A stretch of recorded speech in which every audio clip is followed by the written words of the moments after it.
palavra sobre o que Deus não pode fazer.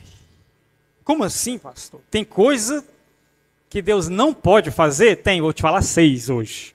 Amém? Eu sei que nós falamos, e é verdade, que Deus ele pode todas as coisas. Amém? Mas agora entrou em contradição. O Senhor vai falar de coisas que ele não pode. Não é que ele não seja capaz, que ele não tem poder. Ele pode todas as coisas.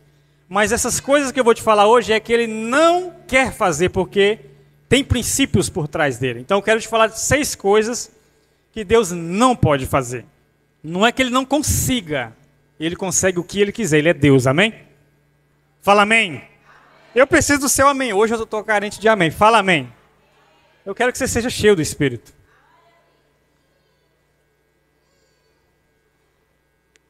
Glória a Deus. Você precisa falar amém, porque quando você fala amém, você libera fé. Boca fechada não entra mosquito, mas também não enche do Espírito. Fala amém. Agora melhorou. Continue assim até o final. Então você vai falar um amém melhor agora. Você é amado. Glória a Deus. Então, como eu disse, Deus ele pode todas as coisas. Mas eu poderia colocar até um sétimo aqui, uma sétima coisa, já introduzindo. Ele não pode contradizer a ele mesmo. Então, essa é uma das coisas. Abre para mim lá em Malaquias 3:6. Quero te falar a primeira coisa que Deus não pode fazer. Deus não pode mudar. Ele não muda. A Bíblia diz em Malaquias capítulo 3, versículo 6. Porque eu, o Senhor, não mudo. Amém? Ele não muda, porque a natureza dele é de estabilidade. Deus não pode mudar.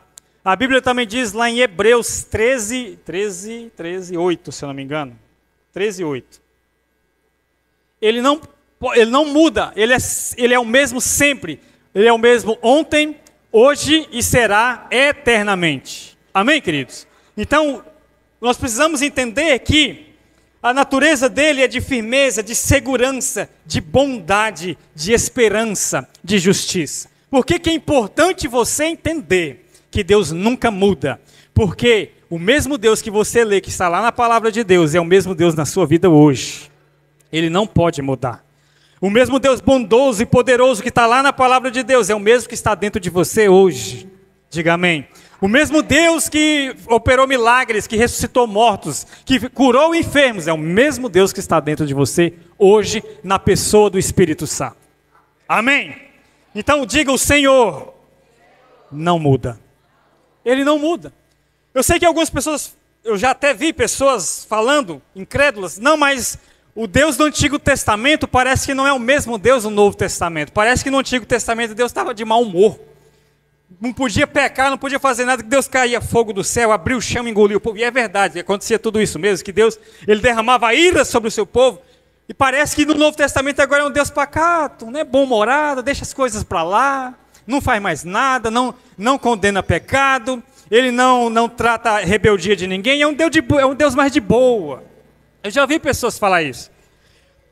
Isso é uma análise natural, porque você já está familiarizado, ele talvez não, mas você precisa lembrar que existem 2 alianças, velha aliança e nova aliança.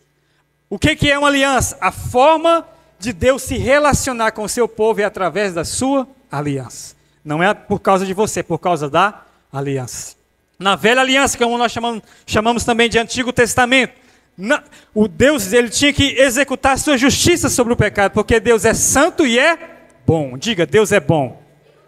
Ele sempre foi bom, ele é bom e ele sempre continuará sendo bom.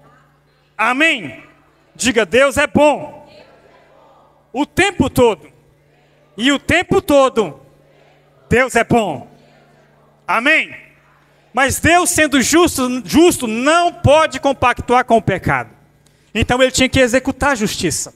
A Bíblia mesmo diz, se eu não me engano em Provérbios, a alma que pecar essa, morrerá. Porque Deus é bom, Deus é justo. Deus ele é santo 3 vezes, então ele não pode concordar com o pecado. Então aonde tinha pecado ele tinha que tratar, ele tinha que executar o juízo. Então por ele ser bom, ele deu uma alternativa para o seu povo, quando eles estavam peregrinando no deserto. Qual foi a alternativa? Eles sacrificam um animal, o derramamento do sangue desse animal vai pagar pelo seu pecado durante 1 ano. Durante 1 ano, quem sacrificasse o animal por ele ou pela sua família, o pecado era expiado, era removido durante 1 ano. De ano em ano eles tinham que fazer isso, eles tinham que sacrificar um animal e derramar o seu sangue, porque sem derramamento de sangue não há remissão. Diga, sem derramamento de sangue não há remissão. Então, quando eles pecavam no Antigo Testamento, eles tinham que sacrificar um animal. Eles mesmos foram ensinados isso lá no Êxodo, quando Deus manda eles sacrificar um animal, passar o sangue na porta das suas casas, nos umbrais, porque quando o espírito da morte viesse e visse o sangue, visse o quê? O juízo não entrava sobre aquela casa, por causa do sangue. Amém? Por que Deus fazia aquilo? Porque Ele estava mostrando que um tempo depois, Ele enviaria o Cordeiro perfeito que tira o pecado do mundo. Ele morreria por toda a humanidade e pagaria de uma vez por todas todos os pecados. Diga amém. Amém? Então Deus é bom. Então, respondendo ao questionamento dessa pessoa, então, no Antigo Testamento, na Velha Aliança, Deus ele tinha que executar o seu juízo. Mas na Nova Aliança, ele tem alguém que já pagou pelo preço do pecado. Por isso que hoje nós podemos dizer, como diz lá em Romanos capítulo 8, versículo 1. Agora pois, nenhuma... Eu acho que é isso, vê se é isso mesmo. Agora pois, isso. Já nenhuma condenação há para aqueles que estão em Cristo. Diga, eu estou em Cristo. Por isso, nenhuma condenação há sobre a minha vida. Amém? Quantos estão entendendo? Por causa do sangue que está sobre você, o juízo não virá.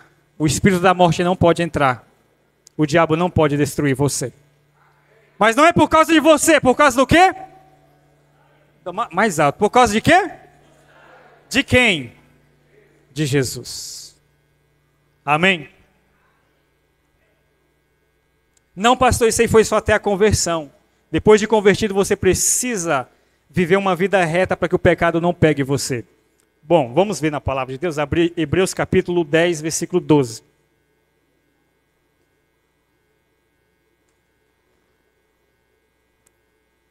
Hebreus 10, 12. Volta no 10. Hebreus 10, 10. Olha o que diz.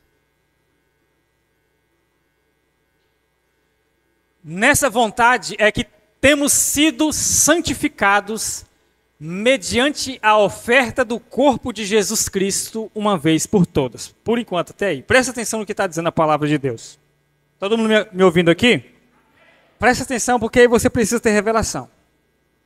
Se você distrair, você perde o raciocínio.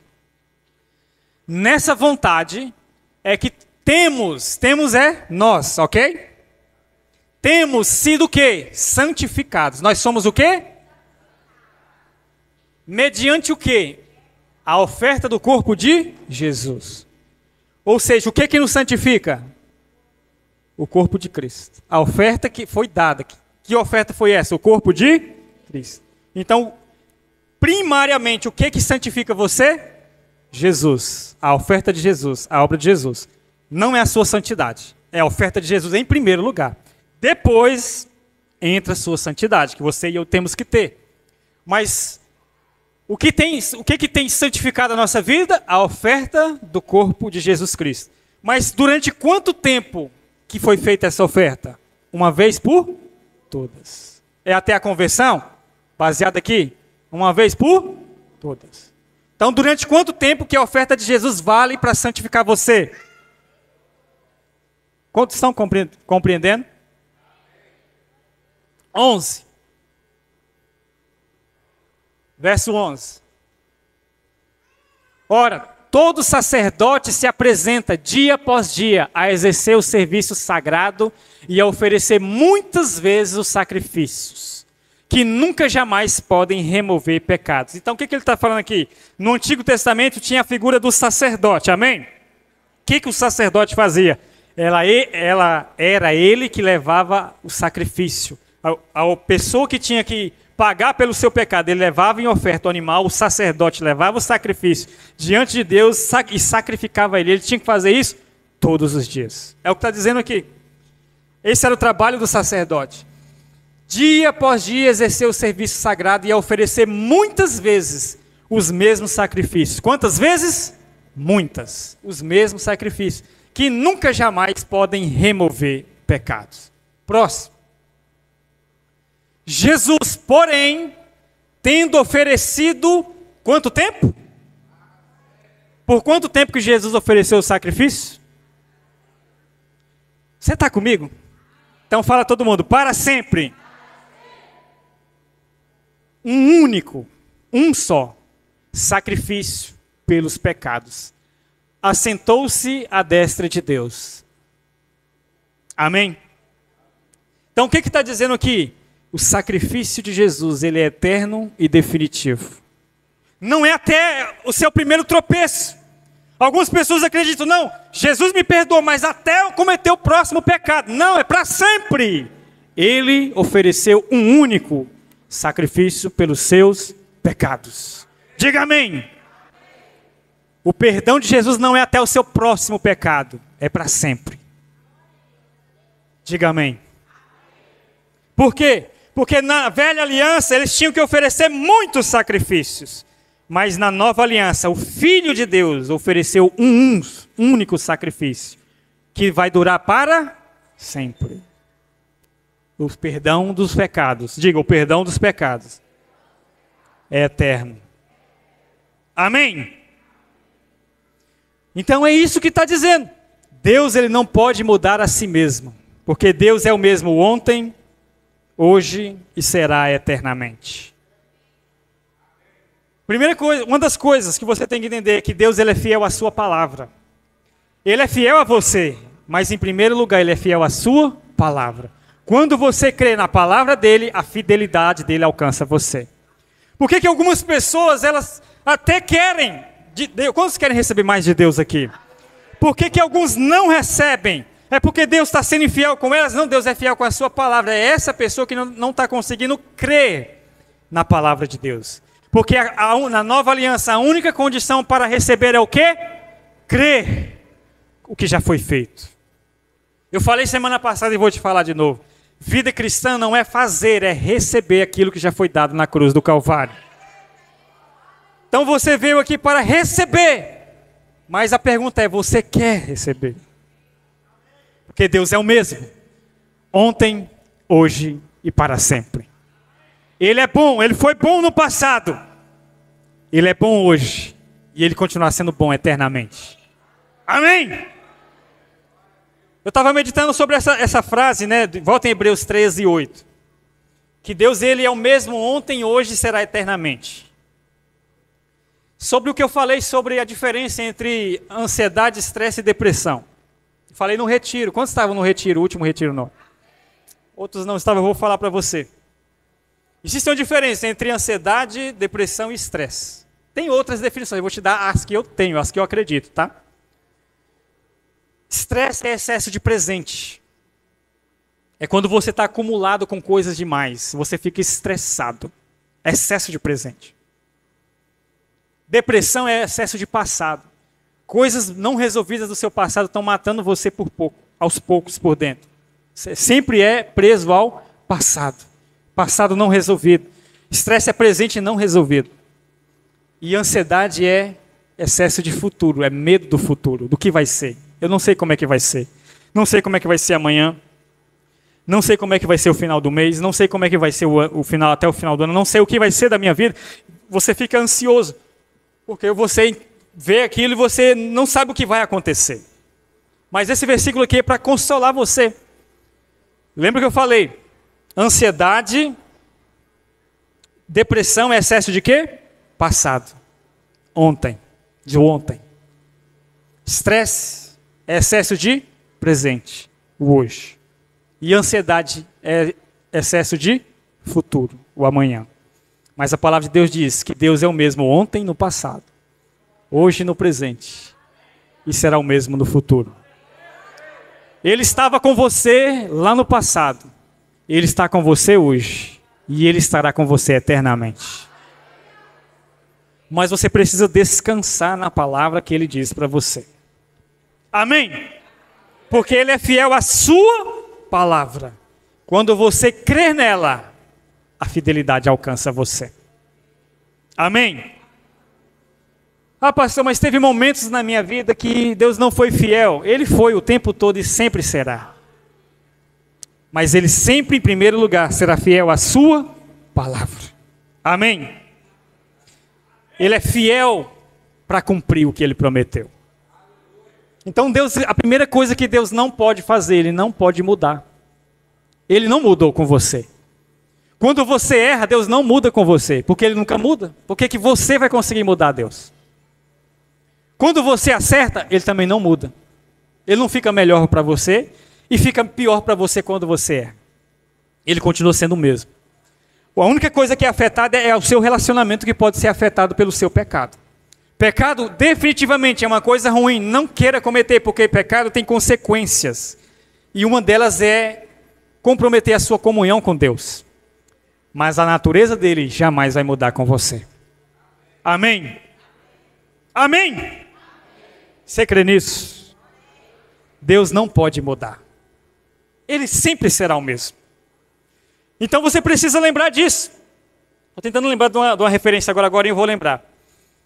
Porque às vezes as pessoas elas ficam com medo, mas eu sei que Deus ele tem muitas coisas prometidas na sua Bíblia, na sua palavra, mas eu não tenho certeza se elas são para mim. Eu não tenho certeza se eu posso acessar elas. A Bíblia diz, se eu não me engano, é 1 Coríntios 1:20. Se não for, vocês vão achar para mim. Abre aí. Não, não é não. Ela diz o seguinte, que todas quantas são as promessas de Deus, sempre tem o sim e o amém disponível para você. Acha aí. Por que fala isso? Porque, presta atenção, já vai projetar lá para nós. Todas as promessas de Deus sempre tem o sim e o amém. O que é o sim? Sim, Ele quer dar para você. Amém? E o que é o amém? O que significa amém? Assim será. Achou? É 2 Coríntios, né? Só errei pelo... Porque quantas são as promessas de Deus? Tantas tem nele o sim, porquanto também por ele é o amém, para a glória de Deus, por nosso intermédio. Presta atenção na última frase.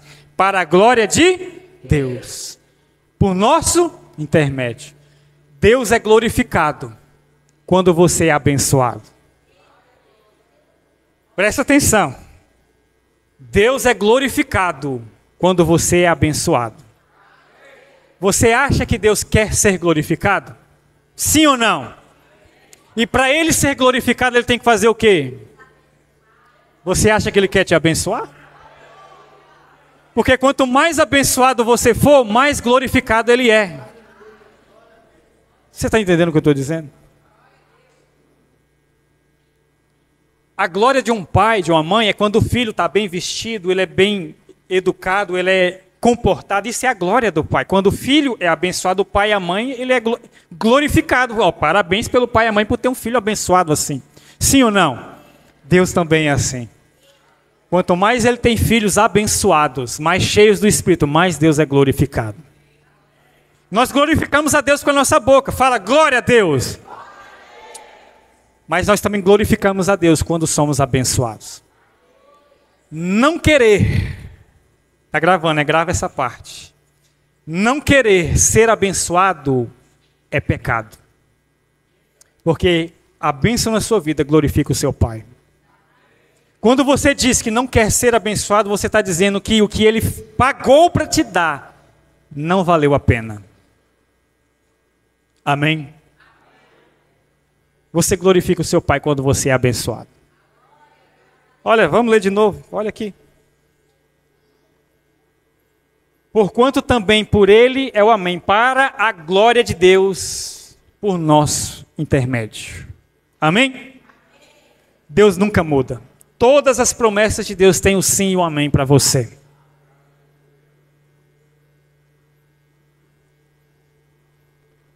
Vou explicar de outra forma mais clara ainda. Está me ocorrendo aqui agora. Por que fala sim ou amém? Porque o sim é a parte de Deus. O amém é a sua parte. Entendeu agora o que quer dizer esse versículo? Todas as promessas de Deus, para elas serem acessadas, ela tem que ter duas coisas: o sim e o amém. O sim é a parte de Deus, ele já disse, sim, eu quero dar. Agora a sua é receber. E como você recebe? Falando amém. Não entendeu o tanto de amém que falou? Você quer ser abençoado? A sua parte, porque eu sei que as pessoas gostam de ter a parte dele, né? Tem gente que gosta de trabalhar para Deus. Não, Deus quer abençoar, mas tem que fazer a sua parte. Tem. Qual que é? Falar amém. Fala amém. Porque o amém é a expressão de fé. Pastor, não é a fé? Pois é. Não é a fé que faz eu receber as promessas, sim ou não? Mas como que a fé manifesta? Falando. Falando o quê? Amém. Olha aí. Eu amo ensinar a palavra de Deus. Quantos querem receber as promessas de Deus? Quantos querem receber as promessas de Deus? O amém é a parte, o sim é a parte de Deus, o amém é a sua parte. Crente de boca fechada não é abençoado. Você precisa abrir a boca para falar. Você precisa falar poderosamente aquilo que já está na palavra dele. Amém? Deixa eu te dar um exemplo. Não é o que eu tinha que falar não, mas já que eu estou falando mesmo, vou te falar. Quantos estão entendendo? Já saí do esboço, já tem muito tempo.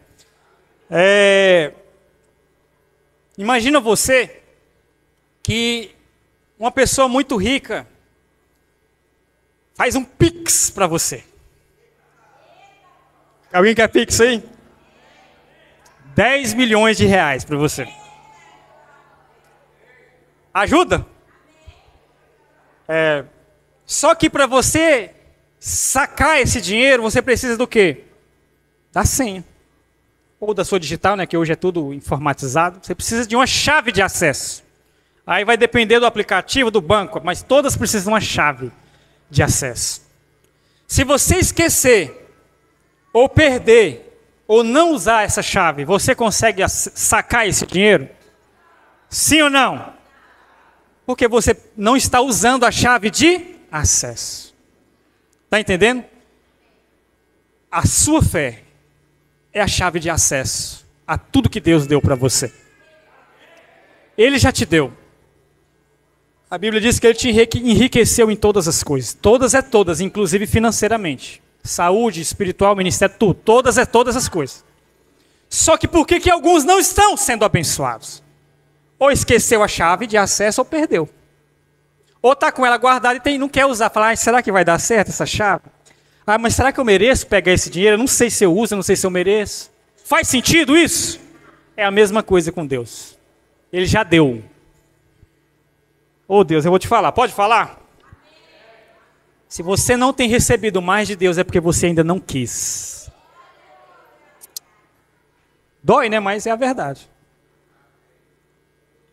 Eu estou incluso nisso também.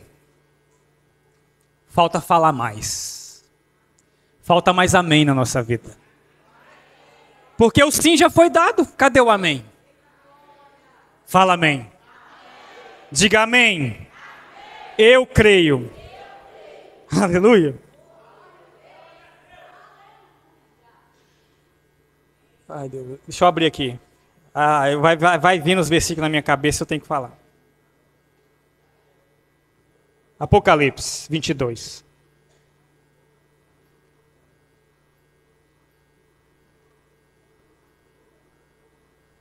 Vou achar o versículo, só um minutinho. 20. Apocalipse 22, 20. Presta atenção nessa revelação. Olha o que diz a palavra de Deus. Aquele que dá testemunho destas coisas diz: certamente venho sem demora. Amém. Vem, Senhor Jesus. Quando você fala amém, você está chamando o Senhor também. Mas tem uma outra. Não, depois eu vou falar dessa parte depois. Volta para cá, senão agora eu nem sei onde eu vou parar. Então a primeira coisa que Deus não pode fazer é não mudar. Deus não muda. Amém? Ele é o mesmo. Ontem, hoje e eternamente. Ele amou você ontem. Ele ama você hoje. E Ele amará você eternamente. Glória a Deus. Segunda coisa que Deus não pode fazer. Deus não pode contrariar a sua natureza. Lá em Salmos, Salmo 106, versículo 1. Salmos 106, 1. Aleluia!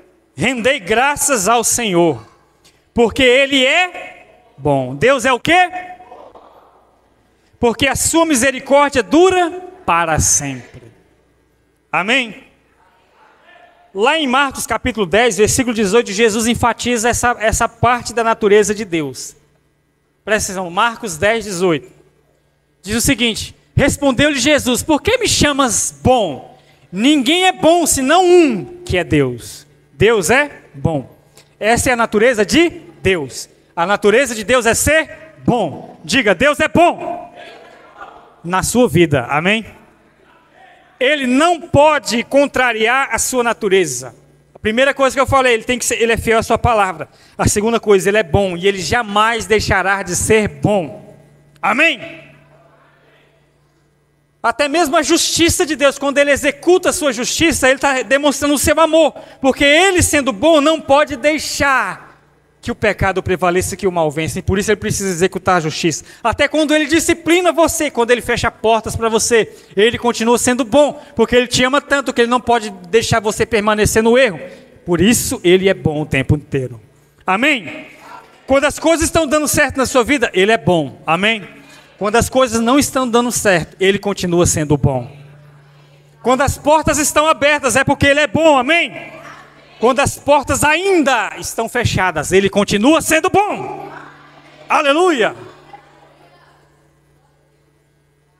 Você não pode misturar a natureza de Deus, porque Deus não muda. Você não pode misturar. Como assim, pastor, misturar? Pessoas misturam a natureza de Deus. Ah, Deus é bom, mas ele também é fogo consumidor. É, mas ele é bom em primeiro lugar. Deus é bom, mas ele também é justiça. É verdade, diz a palavra de Deus. Mas isso não tira a bondade dele. Amém? Isso é muito importante porque o diabo ele sempre vai tentar distorcer a bondade de Deus. Sempre vai ter uma voz de condenação para distorcer a bondade de Deus. Você já deve ter escutado já, porque eu já escutei depois que aconteceu essas tragédias lá no Rio Grande do Sul, pelo menos uns 3 pastores falando que é Deus pesando a mão sobre o Rio Grande do Sul. Eu acho ridículo isso. Já vou te falar por quê. Porque, primeiro, se fosse para Deus executar o juízo agora, ele tinha que destruir o mundo inteiro, porque o mundo inteiro está no pecado. Não é só o Rio Grande do Sul. Segundo, se fosse para Deus executar o juízo, porque o argumento deles é o seguinte: lá é um estado extremamente pervertido, o maior índice de macumbaria é lá, e é verdade. Então por isso Deus está executando o juízo. Não, Deus ainda não executou o seu juízo sobre a humanidade, e Ele ainda vai executar. E a Bíblia chama isso de grande tribulação. Amém? E vou te explicar um outro princípio que está na palavra de Deus, que eu ouvi essa semana e eu achei muito poderoso. Quer aprender? O que você quer aprender? Todas as vezes que uma tragédia afeta tanto ímpio quanto crente, não é juízo de Deus, é o diabo atacando. Se você olhar na palavra de Deus, está assim. Entendeu? Todas as vezes que uma tragédia afeta tanto pessoas não cristãs, quanto cristãs, não é Deus, é o diabo. tentando destruir e distorcer a bondade de Deus. Porque quando é juízo de Deus, ele afeta apenas ímpios, que é o que vai acontecer na grande tribulação. Pastor, onde que está isso na Bíblia? Deus teve que trazer o juízo sobre o Egito. Quem foi atingido? Só os egípcios. Não aconteceu nada com o povo de Israel. Está entendendo o que eu estou dizendo? Quando uma tragédia afeta tanto cristãos, e lá tem cristãos, lá tem muitas igrejas, lá tem irmãos da fé lá também. E eles foram afetados, sim ou não? Sim ou não? Tem igrejas nossas mesmo que estão debaixo d'água até hoje. Então não é juízo de Deus, é o diabo mesmo atacando. Só que sempre vão vir os pregadores da condenação para tentar distorcer a bondade de Deus. Não é Deus que está fazendo isso. É Deus que está trazendo juízo. Mentira. Mentira, mentira, mentira. Porque Deus é bom. Mas Ele é juízo também, sim. E Ele executará o seu juízo sobre esta humanidade no fim dos tempos, não hoje. Nós ainda estamos na dispensação da graça e da misericórdia. Sobre os pecadores, Deus ainda está dando chance deles se arrependerem. Mas o juízo ainda não veio. Mas Ele virá. Porque Deus é justiça. Mas Ele também é bom. Quantos estão entendendo? Deus não pode mudar a sua natureza. Então você precisa entender a luz da palavra de Deus, irmãos. Não saia por aí dando ouvido a todo tipo de voz. Ouça a voz do Espírito da graça. O Espírito da graça sempre vai mostrar o caminho do arrependimento e não da destruição. Amém? Aleluia! Como estão entendendo essa palavra? Tiago 1,17.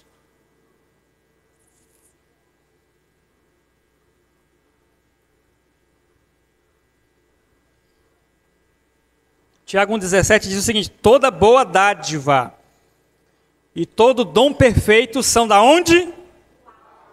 Todas as coisas boas vêm do alto, descendo do Pai das luzes, em quem não pode existir variação ou sombra de mudança. Ele nunca muda. Amém? Portanto, Deus é aquele que dá apenas coisas boas. Diga: Deus, pela sua graça, é aquele que nos dá coisas boas. Lá em Romanos capítulo 11, versículo 29,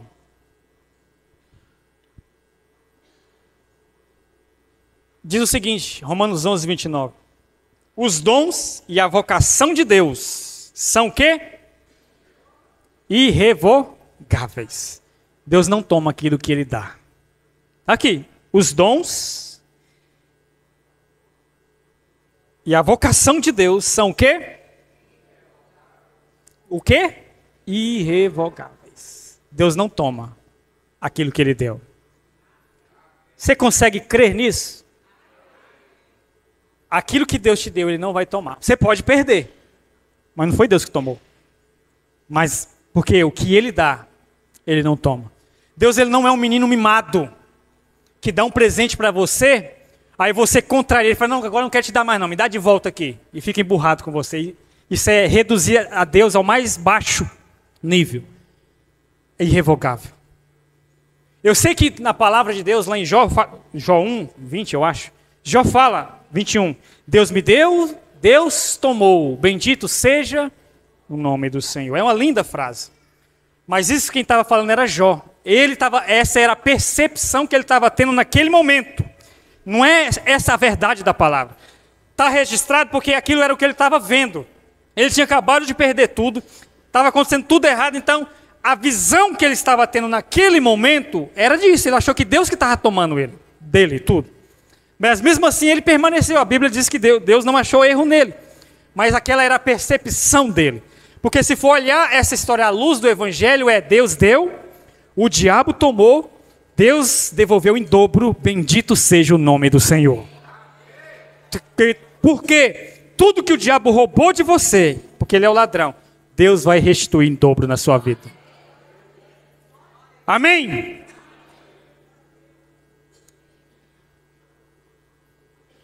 Terceira coisa que Deus não pode fazer.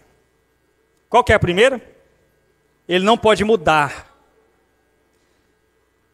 Segunda, não contraria a sua natureza. Terceiro, Deus não pode mentir. Ele não pode mentir.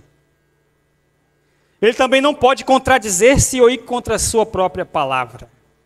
Números capítulo 23, versículo 19.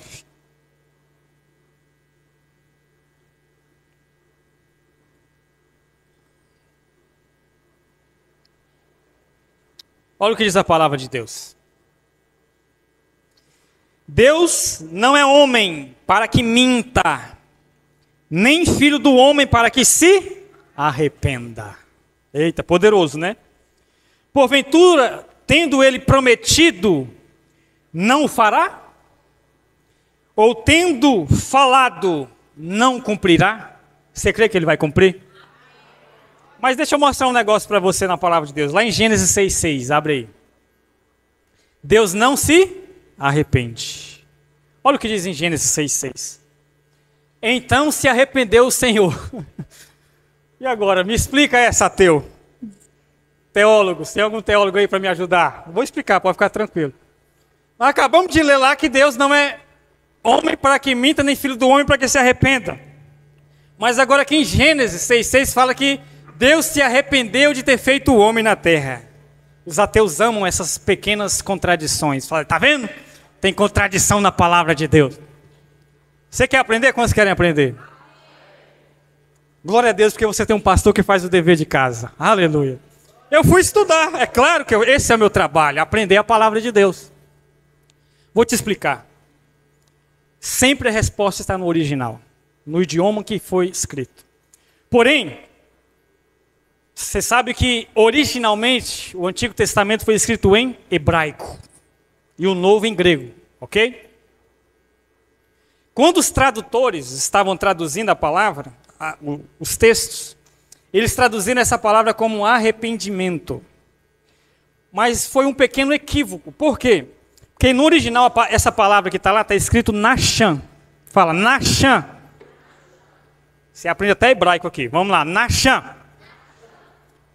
E assim como hoje existe eu não sei como é que chama, um fenômeno, algo que acontece na hora de traduzir que nós chamamos de falso cognato. Alguém já ouviu falar disso? O que é falso cognato? É quando uma palavra que está em outro idioma parece com a nossa. Aí a gente acha que tem o mesmo significado. Por exemplo, tem algumas palavras em inglês que parecem em português, mas não é o mesmo significado. Se você for olhar, tem uma palavra, por exemplo, chamada pretenders. Se você for traduzir, é pretender. Não, mas a tradução é fingido. Parents, parece parentes, mas não, ali é pais. Então a palavra parece com a do nosso idioma, mas não é a mesma tradução. Está entendendo até aqui? Foi isso que aconteceu. Quando eles estavam traduzindo, essa palavra no original parecia arrependimento. Ele falou, parece arrependimento. Traduziu como arrependimento, mas não é arrependimento. Significa suspiro. Suspiro. Como assim suspiro? Mas não é um suspiro qualquer, é um suspiro de lamento, que pode até interpretar às vezes como arrependimento. Mas é um suspiro, por exemplo, vamos supor, você tem um filho muito custoso. Custoso não, porque ele é uma benção. Mas ele gosta de fazer umas travessuras. Você fala uma vez, você fala duas, você fala três, e ele não obedece. Aí você dá aquele suspiro. O que eu faço com esse menino? É esse suspiro que está lá em Gênesis 6,6. Deus suspirou. E agora, o que eu faço? Lógico que ele sabia o que ia fazer. Mas é esse suspiro de lamento. Não era isso que ele queria para a humanidade. Mas a humanidade foi para um caminho, ele suspirou de lamento. Entendeu? Isso não é arrependimento. Porque Deus nunca se arrepende de nada. Como você está entendendo? Eu sei que é um pouco complexo. Os líderes não precisam explicar isso na célula, se não quiser, na hora. Mas é só para você aprender. Porque às vezes parece que tem contradição na Bíblia. Só parece.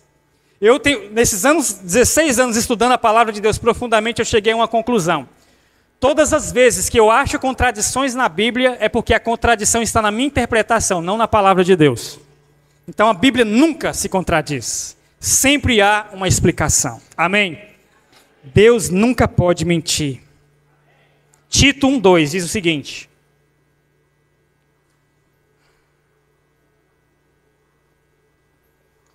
na esperança da vida eterna que o Deus que não pode mentir, prometeu antes dos tempos eternos.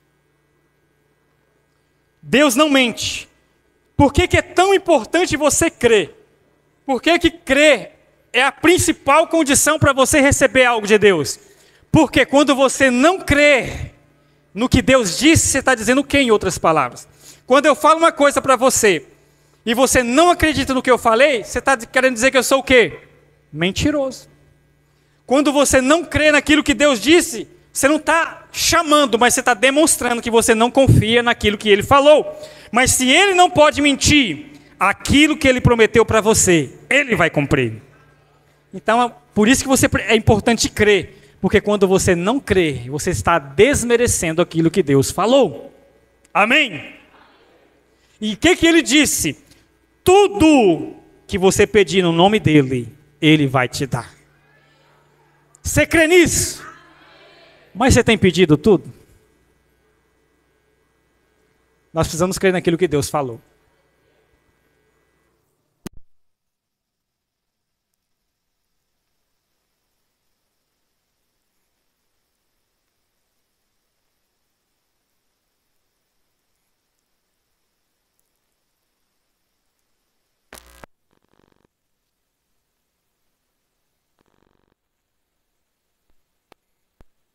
Nós precisamos crer naquilo que Deus fala. E ponto final. Os seus alvos, se você estiver anotando, anota isso aí. Os seus alvos mostram o tamanho da sua fé. O tamanho dos seus alvos O tamanho dos seus alvos mostra o tamanho da sua fé. Se você tem alvos pequenos, esse é o tamanho da sua fé. Se você tem alvos grandes, impossíveis na sua força de alcançar, esse é o tamanho da sua fé. É o tamanho da fé que você deposita em Deus que demonstra onde você vai chegar nele. Amém? Quais alvos você tem planejado para o Senhor, para a sua vida nesse ano? Não tem problema você ter alvos pequenos também. Não, pastor, eu só quero pagar minhas contas. Tá bom, glória a Deus. Mas só isso, nada mais você quer de Deus? Deus tem muito mais para você. Ou o seu alvo é o seguinte: eu quero pagar as minhas contas e eu ainda vou ter saldo positivo na minha conta. Você crê que Deus pode fazer isso? Alguém quer isso? O tanto que você deve hoje vai ser o tanto que você vai ter sobrando na sua conta. Então quem deve muito vai ter muito. Oh, Deus amado. Pastor, minha conta está negativa. Pois é. O valor que está lá, se você crer, ela vai ser positiva. Mas Deus tem mais para você. O tamanho dos seus alvos revela o tamanho da sua fé. Aleluia. Pastor, como que eu faço para... Liga aí, pelo amor de Deus. Esse climatizador. Pastor, como é que eu faço para me receber essas grandes coisas? Você precisa começar a acreditar no que Deus fala para você. Através da sua palavra. Lembra que eu falei? Deus é fiel à sua palavra. Então confia nela, que Ele vai ser fiel ao que Ele falou. Isso tem muitas implicações na nossa vida. Parece simples, mas não, tem muitas implicações. Porque quando você decide crer naquilo que Ele falou, você começa a declarar aquilo que Ele falou. E você começa a declarar e a receber, a se apropriar pela fé daquilo que Ele falou. Se Deus prometeu que eu sou abençoado em todas as áreas, e tem áreas que eu ainda não estou sendo abençoado, então ainda não acabou, Deus tem mais para mim, então eu recebo todas as bênçãos de Deus na minha vida. Deus prometeu que a palavra de Deus diz que Ele levou sobre si todas as enfermidades, mas eu estou doente ainda, eu não aceito essa doença, eu recebo a cura do Senhor. Deus prometeu que eu e minha casa serviremos ao Senhor, ela não está servindo ainda, então eu não aceito. Eu vou receber o que Deus já falou. Eu decido acreditar no que Ele falou, não no que a circunstância está mostrando. Porque eu não ando por vista, eu ando pelo aquilo que Ele falou. Isso é acessar a dimensão da fé. Amém? Diga, eu decido acreditar no que Deus diz. Por isso você precisa declarar: você é o que Deus disse que você é. Você tem o que Deus disse que você tem. Você pode o que Deus disse que você pode. E ponto final. Se Deus disse que eu posso todas as coisas naquele que me fortalece, eu não vou correr de nenhum desafio que surgir no meu caminho. Se Deus disse que tudo que eu colocar a minha mão eu vou prosperar e vou começar a colocar a mão e declarar prosperidade. Se Deus falou que do meu interior vai fluir rios de águas vivas, eu acredito que do meu interior eu não vou ficar calado, eu vou abrir a minha boca e vai fluir rios de águas vivas. Amém?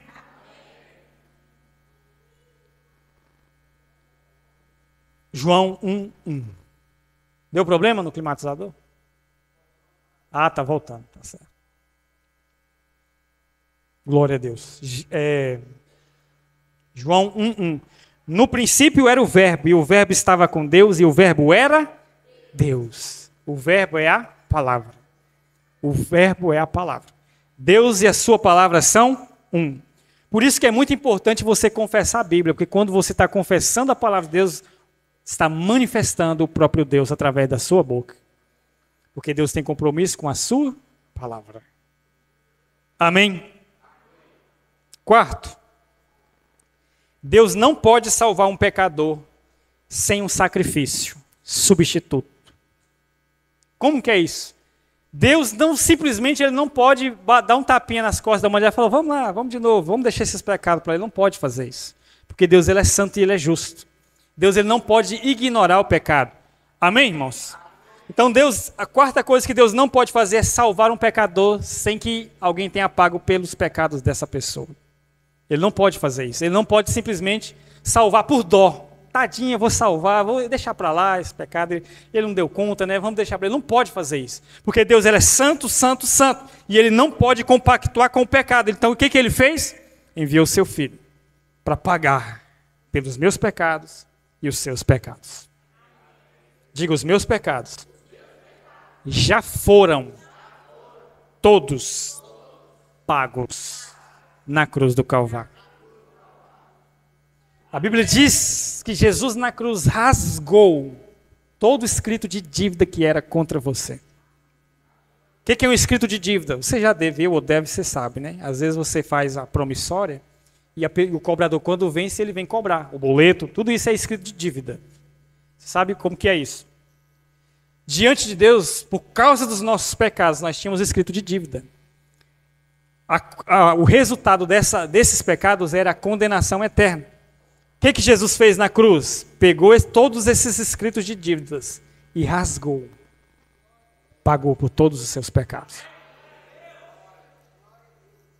Você não pode esquecer disso, porque esse é o centro do Evangelho. O perdão dos pecados. Se você tiver dificuldade de acreditar que você ainda está debaixo de condenação, se você ainda acredita que está debaixo de condenação, você não vai receber as outras bênçãos. Entenda, você é perdoado. Você não é só amado, você é perdoado. Mais do que isso, você é justificado. O que é ser justificado? É ser declarado inocente. Amém? É ser absolvido da pena, se for usar um termo mais jurídico. Ser justificado é ser absolvido da pena. Tinha uma pena de condenação. Por causa da obra de Cristo, quando você creu nela, você recebeu como o Salvador, você foi inocentado da condenação. Amém? Pastor, mas isso aí é para os pecados que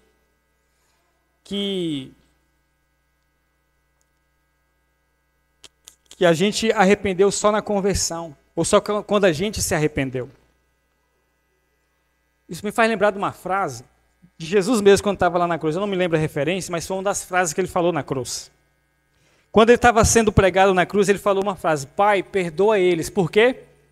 Eles não sabem o que fazem. Eles sabiam sim o que estavam fazendo. Mesmo assim, Jesus intercedeu por perdoa eles, porque eles não sabem o que estão fazendo. Você crê que Jesus perdoou eles naquele momento? Vamos um pouco mais além. ainda na cruz, Jesus foi crucificado do lado de dois malfeitores, dois criminosos. Um deles vira para Jesus e fala: Senhor, lembra de mim quando entrar no teu reino. Qual foi a resposta de Jesus? Em verdade eu te digo que hoje mesmo estará comigo no paraíso. Ele foi salvo. Amém? Essas duas frases só que eu falei já mostram o tamanho do perdão de Jesus. Ele poderia, naquele momento, ter clamado para Deus executar o juízo sobre aqueles que estavam crucificando ele. Mas Jesus simplesmente falou: perdoa eles. Eles não sabem o que estão fazendo. Nós podemos entender isso de outra forma. Todos os nossos pecados Deus colocou na conta da inocência. Quando nós estávamos nas trevas, nós não sabíamos o que estávamos fazendo. E mesmo assim Ele perdoou você. Ah, mas e agora? Mas agora eu sei o que eu estou fazendo, eu estou na luz. Romanos capítulo 5, versículo 8. Abre para mim.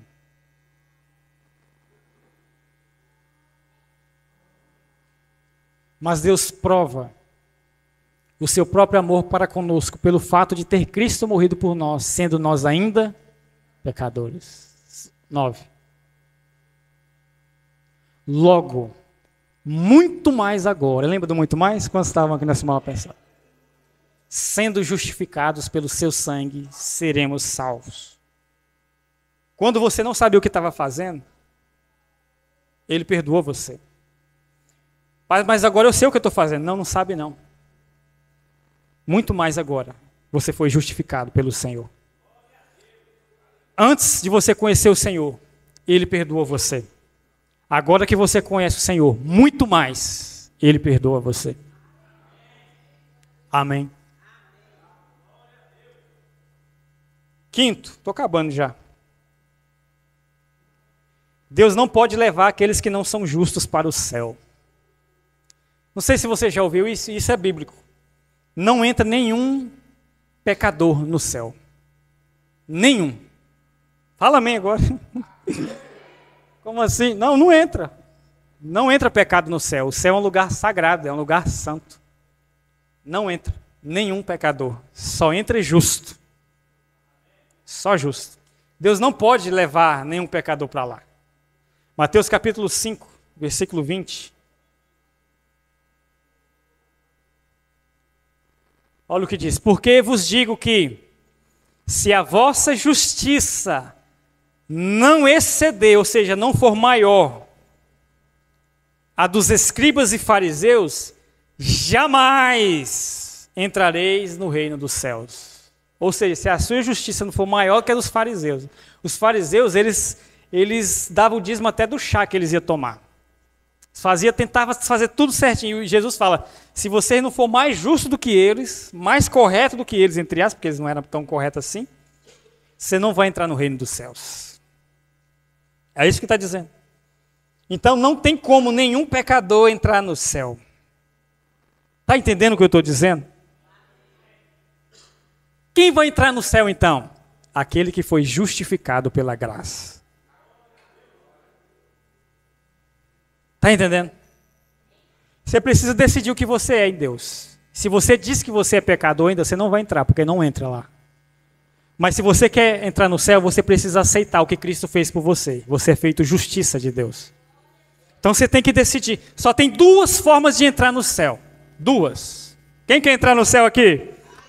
Só tem duas formas. Anota aí. A primeira, sendo perfeito, sem nenhum pecado. É a primeira forma de você entrar no céu. Tem alguém assim? Ainda bem, né? A segunda forma de entrar no céu, pelo sangue de Jesus. Não tem outra forma. Obra nenhuma faz você entrar no céu.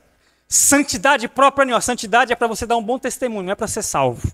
Você tem que andar em santidade porque é sua obrigação como filho de Deus. É para dar um bom testemunho. Mas não é para ser salvo. O que faz você entrar no céu é o sangue de Jesus.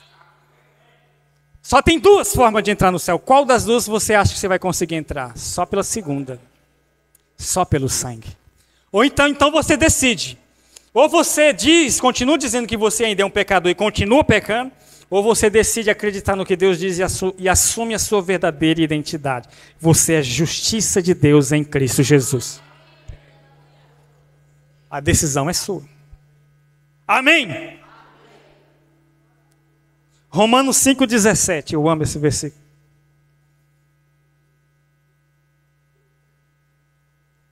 Olha o que diz. Se pela ofensa de um e por meio de um só reinou a morte, muito mais os que recebem a abundância da graça e o dom da justiça reinarão em vida por meio de um só, a saber, Jesus Cristo. Duas coisas você precisa receber. Eu já falei domingo passado, não vou me deter muito nela. A abundância da graça e o dom da justiça. Quando você recebe, você está apto a entrar no céu. Amém?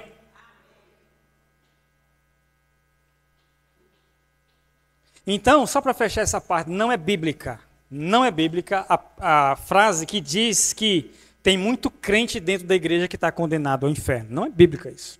Eu sei e acredito que possa ter pessoas dentro da igreja que estão condenadas. Elas não são cristãs. Elas só estão frequentando. Mas não tem como dizer que alguém é filho de Deus. Na verdade, não combina essas duas frases na Bíblia. Filho de Deus e inferno, elas não andam juntas. Está entendendo o que eu estou dizendo? Filho de Deus e inferno não andam juntas. Filho de Deus, a única palavra que combina com filho de Deus é perdão e céu. Condenação é para quem não é filho. Que, aliás, introduz o meu próximo tópico. Deus não pode condenar aqueles que foram salvos. Ele não pode fazer isso. Romanos capítulo 8, versículo 1 diz o seguinte: agora, pois, já, não haverá, é já, nenhuma condenação há para os que estão em Cristo Jesus. Você está em Cristo? Quantos estão em Cristo aqui? Não há condenação sobre você. Não há mais, diga, não há nenhuma condenação sobre a minha vida. Romanos 5:20.